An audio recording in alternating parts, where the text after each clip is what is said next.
self perception and adjustment level, a psychological study। अब मैं उनके द्वारा दिए गए बहुत अच्छे जवाबों के बाद विद्यार्थियों के लिए विशेष रूप से यह कहना चाह रहा हूं कि कल का दिन विशेष था कि हमारे हरदेव जोशी राजकीय कन्या महाविद्यालय को नेट द्वारा बी ग्रेड दिया गया। 5 वर्ष पहले यह बी ग्रेड मिला था, लेकिन गोविंद गुरु कॉलेज, संभाग का सबसे बड़ा कॉलेज, क्योंकि सी ग्रेड इस बार उनको दिया गया था, तो हमारा कॉलेज बहुत संकट की स्थिति में था, क्योंकि हमारे सामने में शिक्षकों की संख्या भी 1/3 थी और संसाधनों की भी भारी कमी थी। खेलने का कोई प्लेग्राउंड नहीं, किसी भी प्रकार का अतिरिक्त फंड वगैरह विशेष नहीं, और बालिकाएं जो आती हैं वह बहुत ही निम्न पृष्ठभूमि से आती हैं। अब उसके बावजूद हम लोगों ने जो प्रयास किया, महाविद्यालय परिवार के सभी सदस्यों ने मिलकर, और उसके साथ जो हम लोगों के प्रयास के साथ प्रार्थना हुई, विद्यार्थियों की दुआएं साथ में काम आई, तो हम लोगों का प्रयास सफलीभूत हुआ और आज हमारा महाविद्यालय बी ग्रेड प्राप्त करके इस संभाग को गौरवान्वित कर रहा है। यह सभी विद्यार्थियों के लिए, सभी शिक्षकों के लिए, अधिकारियों कर्मचारियों के लिए और शहर के लिए गर्व की बात है। हम लोगों के ऊपर एक विशेष रिस्पॉन्सिबिलिटी दी गई है। उपलब्धि उत्तरदायित्व को बढ़ाती है। कोई भी उपलब्धि हो तो आपका उत्तरदायित्व बहुत बढ़ जाता है। आज विद्यार्थियों ने निवेदन किया कि 5 मार्च से होने वाली परीक्षा के कारण बहुत ज्यादा तनाव में हम सभी हैं। आप शिक्षक सभी हम लोगों के समस्या का समाधान करें। तो उसके कारण यह चर्चा आपके विषय के क्लास को पढ़ाने के बाद आयोजित की जा रही है। इसको आप कह लीजिए जीवन की चर्चा। मुझको हमेशा लगता है कि हमारे पास प्रश्न मूल रूप से 2 प्रकार के होते हैं। एक विषय से संबंधित प्रश्न, सब्जेक्ट के संबंध में, और दूसरा प्रश्न होता है विषयी के संबंध में। विषयी माने सब्जेक्ट पढ़ने वाला जो व्यक्ति है उसके संबंध में। तुम इन बातों को ध्यान से सुनना। विषय के प्रश्न ऐसे होंगे कि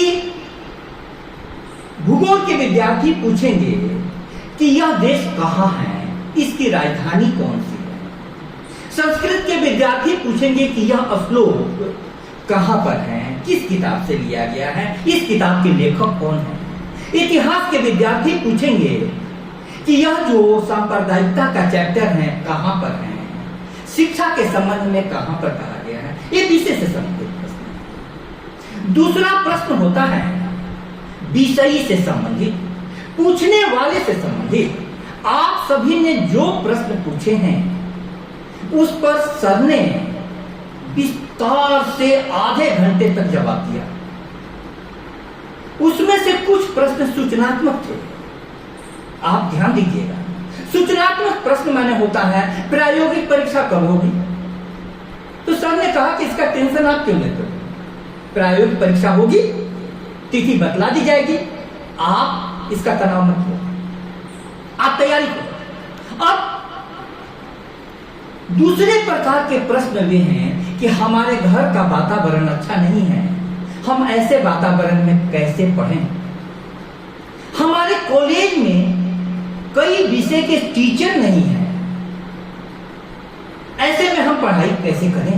अब कई विषय के टीचर नहीं है, यह व्यवस्था का प्रश्न है। नेट टीम हम लोग का जो मूल्यांकन कर रही थी, इसी आधार पर कर रही थी, तो उसके लिए तो सरकार जिम्मेदार है, हम सभी जिम्मेवार नहीं है। सरकार जिम्मेवार है, सरकार जिम्मेवार है। अब हम लोगों के सामने में यही प्रश्न था कि हम लोग क्या करें? प्लेग्राउंड नहीं है, इसका भी नंबर कटेगा, इसके लिए हम जिम्मेवार हैं, व्यवस्था जिम्मेवार है। तो हम लोगों ने क्या किया कि यह देखने का प्रयास किया कि हम लोगों का उत्तरदायित्व तो कहां तक है। तो हमारे पास शिक्षक संख्या में भले ही कम हो, लेकिन शिक्षक बहुत अच्छे हैं। हमारे पास विद्यार्थियों की संख्या जो भी है वो बहुत ही निम्न पृष्ठभूमि से आती हैं, जिनके घर में पैसे का अभाव है, जिनके घर के लोग मजदूरी करने के लिए बाहर जाने को विवश हैं, जिनकी स्कूलिंग अच्छी नहीं हुई है, जिनके पास किताबें नहीं हैं। अब ऐसे हालात में हमने जो कुछ प्रश्न उठाए हैं, उन प्रश्नों को एक एक करके मैं आपके लिए अपना दृष्टिकोण देता हूं। सर ने बहुत अच्छा बताया, लेकिन उन्होंने जैसे कहा कि हर विषय पर हर व्यक्ति की अपनी दृष्टि होती है, जैसी दृष्टि वैसी सृष्टि। अब धूली मैडा का प्रश्न है कि प्रिय गुरुवर, मेरे मन में हमेशा के लिए एक ही प्रश्न उठता है कि जिस भी वातावरण में रहती हूँ वहां घर पर पढ़ने वाले का माहौल बहुत कम है। ऐसे वातावरण में रहकर कैसे आगे बढ़ सकती हूँ? आप ध्यान दीजिएगा, यह बात सारे विद्यार्थियों तक पहुंचे। एक होती है परिस्थिति। परिस्थिति का अर्थ होता है कि हमारा जन्म कहां होगा, किस घर में होगा, अगल बगल के लोग कैसे होंगे, इस पर हमारा बस नहीं है, इस पर हमारा बस नहीं है। अब ऐसी परिस्थिति में शिक्षा काम करती है कि हमारी मन स्थिति कैसी हो। इसलिए इस प्रश्न का जवाब मैं अपने अनुभव के आधार पर देना चाहूंगा। मेरे घर में मेरे पिताजी पढ़े लिखे नहीं थे, मिलिट्री मैन थे।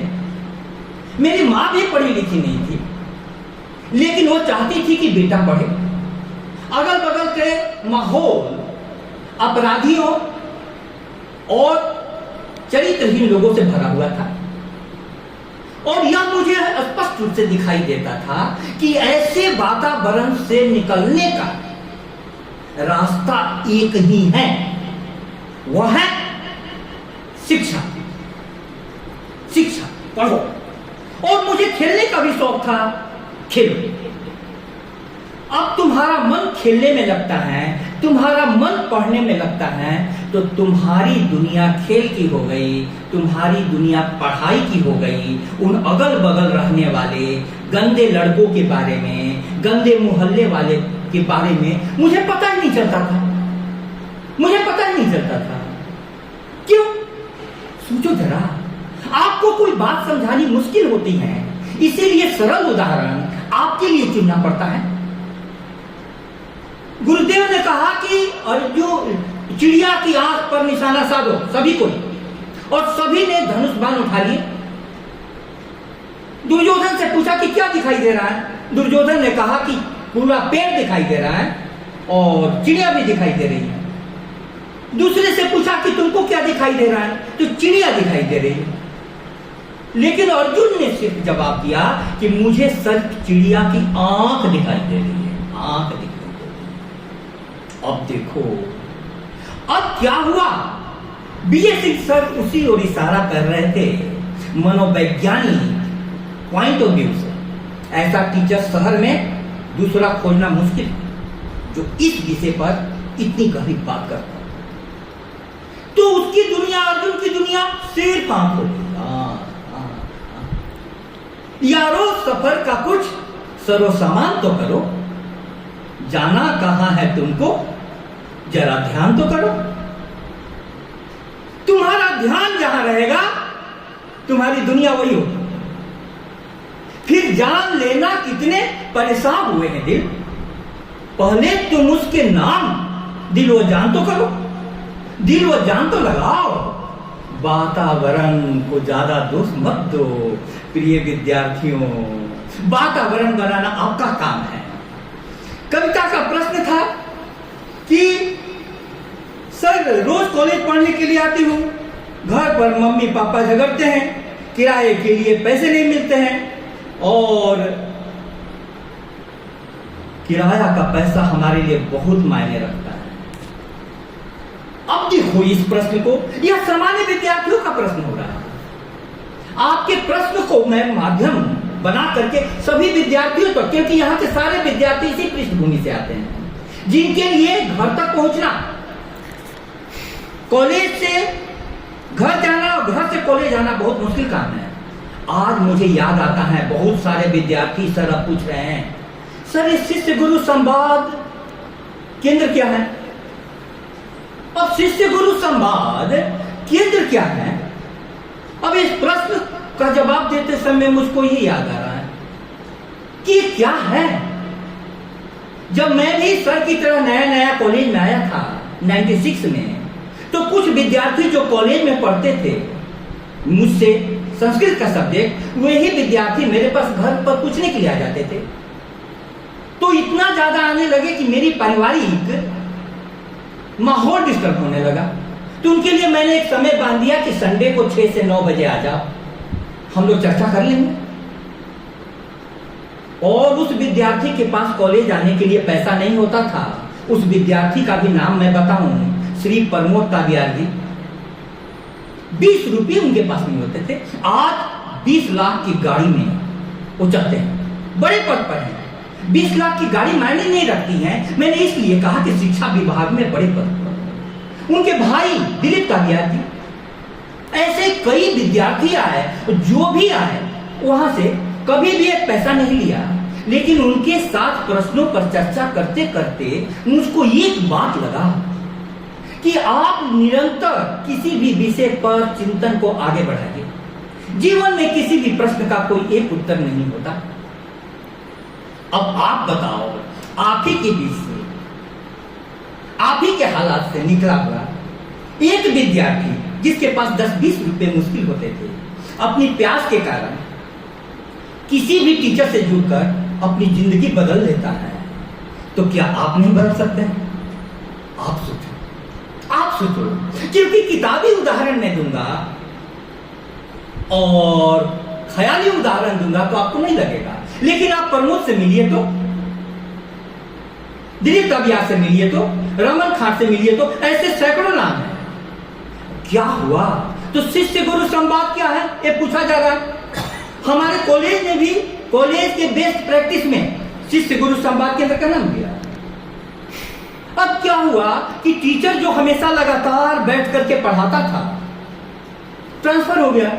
ट्रांसफर हो गया तो स्थान की दूरी बन गई। दिलों की दूरी नहीं बनती है यदि दिल मिलते हो तो सोशल मीडिया से जुड़ गए, सोशल मीडिया पर लेख लिखने लगे। तो क्या हुआ कि संवाद लगातार चलता है, लेकिन छात्र से शिष्य बनना पड़ता है। छात्र माने हुआ कौतूहल, कौतूहल माने कुछ भी पूछे जा रहे हैं, हमको आंसर नहीं चाहिए, बस मुझको पूछना है, मुझको पूछना है। मां फिर क्या होगा उसके बाद? उत्सुक होकर शिशु ने पूछा, मां फिर क्या होगा उसके बाद? रवि से उज्जवल, शशि से सुंदर, नो किसले दल से कोमलतर, वधु तुम्हारी घर आएगी उस विवाह उत्सव के बाद। अब बच्चे को तो जवाब मिल गया, उसको चुप हो जाना चाहिए था या सोचना चाहिए था कि जवाब सही मिला कि नहीं। लेकिन क्षण भर मुख पर स्मित की रेखा खेल गई, फिर मां ने देखा। सहज कौतूहल से फिर शिशु ने पूछा, मां फिर उसके बाद? बोली कि अब शादी हो गई तब आगे? फिर नभ के नक्षत्र मनोहर स्वर्ग लोक से उतर उतर कर तेरे शिशु बनने को मेरे घर आएंगे उसके बाद। इसका भी जवाब मिल गया। उसको सोचना चाहिए था, लेकिन उसका तो कौतूहल था। मेरे नए खिलौने लेकर कहीं चले न जाए वे अपने घर, चिंतित होकर उठा शीश, किंतु फिर पूछा मां उसके बाद। ये तो प्रश्नों का कोई अंत ही नहीं। अब क्या होता है, आपको शिष्य बनना पड़ता है। शिष्य उसको कहते हैं शासितुम योग्य इति शिष्य, जो शासन करने के योग्य हो, जो गुरु के प्रश्नों को उत्तर पा करके आज आपको इतने उत्तर दिए गए, इस पर संतुष्ट मत होइएगा, सोचिएगा, तब आप शिष्य बनिएगा। और कोई शिक्षक गुरु कब बनता है, जब विद्यार्थी को सिखाने के लिए अपने जीवन में भी परिवर्तन लाता है, तब वो गुरु बनता है। हम लोगों को आचार्य पद की उपाधि दी गई है। आचार्य माने क्या, हमारे मन वचन कर्म में एकता हो। मनस्सेकम वचस्सेकम कर्मण्येकम महात्मनाम, मनस्सन्याद वचस्सन्याद कर्मण्यन्याद दुरात्मनाम। हमारी संस्कृति ने आचार्य उसको कहा है कि हमको अपने जीवन से तुमको ज्यादा सिखाना है शब्दों से कम, लेकिन शब्द का सहारा तो लेना पड़ता है। इसलिए आपका यह प्रश्न भी बहुत दिक्कत देने वाला नहीं है। एक प्रश्न और उठा लूं कि परीक्षा नजदीक आने से मन में एक ही सवाल उठता है कि जिस विषय की पढ़ाई नहीं करवाया उसमें किस प्रकार से सफल हूं, एवं पढ़ने से की क्लिष्टता को कैसे समझे। राइट, ये सबका प्रश्न होगा। जो जिस विषय के टीचर नहीं मिले हैं वो विषय आपको मुश्किल लगेगा, मुश्किल लगेगा। सर ने भी इस प्रश्न पर अपनी राय रखी। मैं कहता हूं कि देखो, एक बात जीवन को समझो, जीवन का मूल रहस्य यह है कि समुद्र को तुम्हें पार करना है, समुद्र को तुम्हें पार करना है। स्थिति यह है कि तुम्हारे पास छोटी सी नाव है और उसमें भी सैकड़ों छेद। छोटी सी नाव है, उसमें भी सैकड़ों छेद है। प्रमीला, यही बात है ना? ठीक है, एक छोटी सी कहानी सुनाता हूं। कहानियों से तुम तक मेरी बात पहुंच जाती है। उस कहानी को सुनना। एक फकीर राजा के पास गया और राजा से धर्म की चर्चा करने के लिए बहुत लोग आए हुए थे, बहुत धर्म के लोग। राजा ने सबकी बात सुनी, सुन करके बोला कि आप लोग जाइए, अब हम देखेंगे। फकीर ने कहा कि अरे, सबकी राय भी ले लिया, ये तो आचरण कर ही नहीं रहा। उसने फकीर से पूछा कि आपकी क्या राय है। वो बोले कि चल तू नदी किनारे चल, नदी के पार तेरे प्रश्न का जवाब देंगे। नदी के किनारे ले गया सुबह में राजा के साथ, और एक नाव लाई गई। बोला कि इस नाव में तो थोड़ा सा पतवार ठीक नहीं है। दूसरी नाव लाई गई, उसमें भी कुछ ऐड निकाल दिया, ये तो यहां से टेढ़ा है। तीसरी नाव लाई गई, उसमें बोला छेद है। अब तो दोपहर से शाम होने को आ गई। राजा ने कहा कि आप भी इतना कमियां निकालिएगा तो उस पार कैसे चलेंगे, फिर मेरे प्रश्नों का जवाब कैसे मिलेगा। बोला कि कुछ बात नहीं है, आप भी तैरना जानते हैं, हम भी तैरना जानते हैं, बिना नाव के तैर करके उस पार चलेंगे। दोनों तैर करके उस पार चले गए। फकीर ने कहा यही तो मैं तेरे को बताना चाहता था कि नाव में कितने भी छेद हो, नाव में कितनी भी कमियां हो, तैरना तो आता है। पर मिला एक विषय को पढ़ने का तरीका मालूम हो गया शिक्षक से, तो तुमको 22 तालाब में तैरना आ गया। अब तुमको यदि मंगल तालाब में फेंका जाए, उतरना पड़े, तो तुम क्या बोलोगी कि मंगल तालाब में कैसे तैरे। दूसरे किसी नदी में उतरने को कहा जाए तो तुम बोलोगी कि मैं इस नदी में तो तैरना नहीं सीखी हूं। अरे एक जगह तैरना आ गया तो तैरना एक कला है। तुमको नदी क्या सागर में फेंका जाएगा, तुम सागर भी तैर लो। सागर क्या महासागर में फेंका जाएगा, तुम महासागर भी तैर लोगी। पर मिला तैरने का संकल्प करो, तैरने का संकल्प करो। एक प्रश्न और उठा लेता हूं, यह है आरुषि का कि हम कैसे पता कर सकते हैं कि आगे भविष्य क्या होगा। वाह आरुषि वाह, वर्तमान की चिंता करो, भविष्य की चिंता होती है। लेकिन मैं तुम्हें थोड़ा गहराई में बता दूं, सारे विद्यार्थी, बहुत विद्यार्थी परेशान रहते हैं, जो सुसाइड भी करते हैं ना, जो कोटा जैसी शहरों में भी रहते हैं, और उनके सुसाइड आत्महत्या के कारणों का मैंने गहन अध्ययन किया, चिंतन मनन किया सर। मैंने कहा कि क्यों सुसाइड कर लेते हैं? तो कोई भी समस्या है और समस्या के अगल बगल कई प्रकार की आशंकाएं घिर जाती हैं, कई प्रकार की आशंकाएं घिर जाती हैं। आशंकाएं जो हैं इतना आपको भयभीत कर देती हैं कि हमको लगता है कि अब क्या होगा, भविष्य तो मेरा पूरा खत्म, भविष्य मेरा पूरा खत्म, अब क्या होगा? तब वो आदमी कोई ऐसा कदम उठा लेता है जिसमें अवसाद या आत्महत्या दो ही रास्ते बचते हैं। मुझे तो आपसे कहना है कि इन दोनों कदमों की जरूरत नहीं है, दोनों कदमों की जरूरत नहीं है। तो करना क्या है? मेरे फिर जीवन के अनुभव पर मैं इस प्रश्न का सर उत्तर दूं। मैंने भी 10 साल क्रिकेट खेला और उसके बाद बैन लग गया, अंधेरी रात आ गई। तो हमको जिसने समझाया उसने कहा कि तुम पढ़ते भी तो हो, अब खेल को भूल जाओ, पढ़ाई को करो, समय उतना ही, ऊर्जा उतना ही, अब खेल में मत लगाओ, खेल पर रास्ता बंद कर दिया गया है, पढ़ाई का रास्ता चल। मेरे को जो लगता था कि चलो एक रास्ता तो दिखाई दिया, एक किरण तो मिली, एक किरण तो मिली। अब एक किरण मिली, मैंने पढ़ना शुरू किया, एक परीक्षा पास किया, 2 परीक्षा पास किया, ऐसे साथियों की दोस्ती की, टॉपर्स के, उनके पैर छूता था, उनके संगत में रहता था, उन्होंने धीमे धीमे मेरी गति करा दी। तो उस समय मेरे कुछ 10 दिन का सर जो अनुभव है, जीवन का बहुत काला अध्याय था। हमको लगा कि मैं तो बर्बाद हो गया, लेकिन हमने कहा कि एक किरण मिल गई, एक किरण काफी है सूरज तक पहुंचाने के लिए। आपको एक किरण ने बता दिया कि सूरज किस दिशा में, आप उस दिशा में चलिए, उतरकर आज बाहों में चलो, आकाश तो आया, उतरकर एक टुकड़ा चांदनी का पास तो आया। ठहरते थे जहां पर आंसुओं के काफिले आकर, अचानक उन किवाड़ों के किनारे हाथ तो आया। हमेशा जीवन को यह देखो कि अभी चुनौती क्या है। परीक्षा चुनौती है, बस परीक्षा की चिंता। परीक्षा भी चुनौती नहीं है, आपको चुनौती है कि इस समय में आज मैं किस विषय का प्रश्न याद करूंगा। एक प्रश्न उठा लीजिए बड़ा सा, उसको याद कीजिए।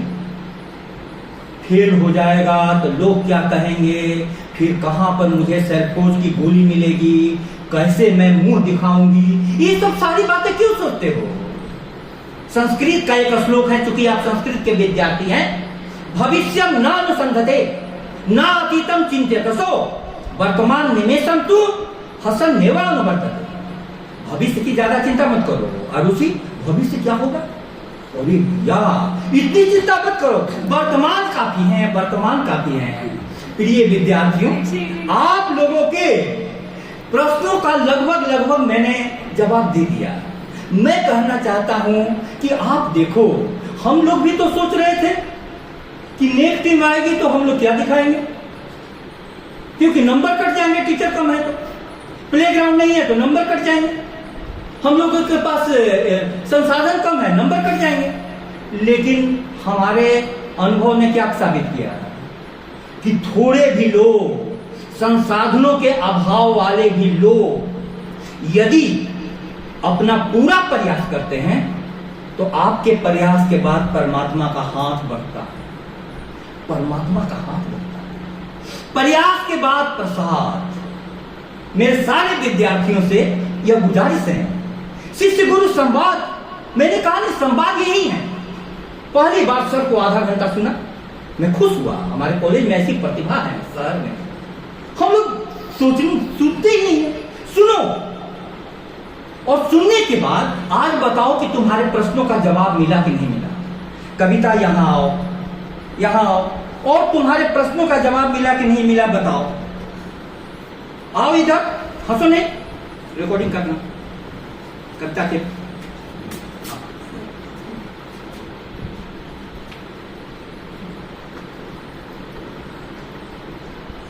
क्या मिला है? हाँ, मैं बोलो कौन से प्रश्न का जवाब नहीं मिला। सर हमने ना हिंदी में मतलब कुछ पढ़ा है, मैडम तो है पढ़ाने वाली, तो हिंदी को पढ़ाना चाहिए था मैडम को, टीचर है मैडम।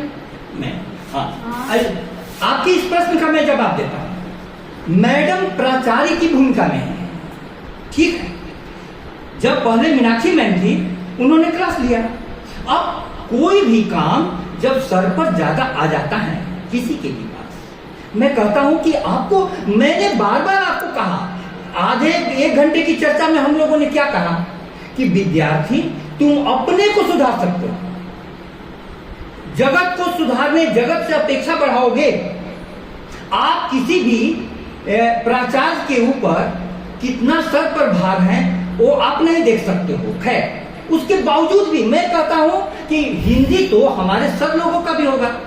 किसका विषय, जैसे मेरा संस्कृत था, पॉलिटिकल साइंस था, और दर्शन शास्त्र था, तो आपको गाइडेंस तो हर जगह से मिल सकता है। मैं कहना ये चाहता हूं आप लोगों को कि आप फिर देखिए, मूल दर्शन में भूल हम लोग नहीं करें। मूल दर्शन क्या है? सत्य यह है कि हम लोगों ने बांसवाड़ा में जन्म ले लिया है। सत्य यह है कि बांसवाड़ा के स्कूलों में टीचर नहीं है। सत्य यह है कि कॉलेज में हमारे स्टाफ कम है। सत्य यह है कि हमारे जो उपलब्ध टीचर हैं उनको स्कॉलरशिप, स्कूटी, अन्य अब तो परीक्षा, ये सत्य है। अब इसमें से हम लोगों को आगे बढ़ना है। इसलिए मैं अपनी बात को यह कहते हुए समाप्त करूं कि मैं फिर से बोलूं आप लोगों का कि जब भी महाभारत शुरू हो जाता है तो यह मत देखो कि हमारी संख्या कितनी है, यह मत देखो कि हमारे पास अस्त्र शस्त्र कितने हैं, यह मत देखो कि हमारे योद्धाओं की स्थिति कैसी है। एक छोटी सी कहानी सुना कर करके आपके प्रश्न का जवाब देते हुए मैं अपनी वाणी को विराम दूंगा। आप सुनिएगा, बहुत काम किए हैं। ऐसा हुआ इतिहास में, आप चूंकि इतिहास के विषय के विद्यार्थी हैं, इतिहास में ऐसा हुआ कि मुट्ठी भर सेना वाले छत्रपति शिवाजी बहुत बड़ी सेनाओं पर भारी पड़े। क्यों भारी पड़े? अफजल खान जो 6 फीट से ऊपर, शिवाजी से 1.5 गुना 2 गुना ऊंचाई वाला, उसको शिवाजी ने मार गिराया। क्यों? इसलिए मार गिराया कि उन्होंने अपने हाइट पर ध्यान नहीं दिया। तन जो था अफजल खान से छोटा था, ठीक है, लेकिन मन जो था, आत्मा जो थी, वीरता आत्मा का गुण है। आत्मा के बल पर उन्होंने अफजल खान को धूल चढ़ा दिया। अभी आप यदि कमियों पर ध्यान दीजिएगा तो आपका टेंशन बढ़ेगा। मेरा कहना है कि अपनी मजबूतियों पर ध्यान दो। आप धूली मैया हमारे क्लास में संस्कृत सब्जेक्ट नहीं है सर, फिर भी 3 घंटा बैठती है। अब इस बच्ची में सीखने की प्यास है, तो हमको लगा कि बोली कि दूसरा क्लास नहीं होता है। मैं भी चिंतित था, दूसरा क्लास नहीं होता है, तुम मेरे क्लास में बैठ रही हो, नंबर तो मिलेगा दूसरे का। बोली कि सर दूसरा क्लास के टीचर नहीं है, तो मैं कुछ भी समय तो आपसे सीख रही हूं। अब यह एटीट्यूड, अब आपके सामने में जो कुछ है, आप लोग इस बात को ध्यान में रखें कि परीक्षा में जो भी बाकी बचे हुए दिन हैं उसमें प्रश्नों को देख लीजिए, बड़े प्रश्नों से तैयारी शुरू कीजिए, बड़े प्रश्नों को समझ लीजिए, रटिए, और उसके बाद आप परीक्षा में आइए। क्योंकि आगे जो भी स्थिति होगी ना, आकलन इसी आधार पर होगा। आप जब कभी भी अन्य चिंताएं लीजिएगा, एक बात मैं कहूं, कर्मण्येवाधिकारस्ते, कर्म में ही तेरा अधिकार है। कर्म में अपने तरफ का कर्म करो, इससे आप जीवन में तनाव कम होगा।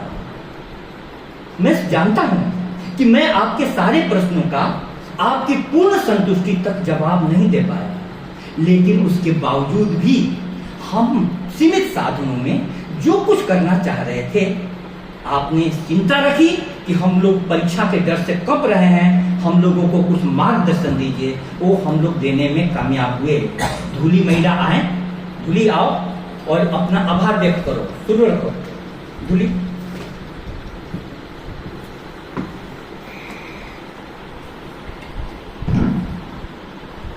सबसे पहले मैं सर को धन्यवाद देना चाहूंगी, क्योंकि हमारे प्रश्नों का सर ने अच्छे से समाधान किया। धन्यवाद।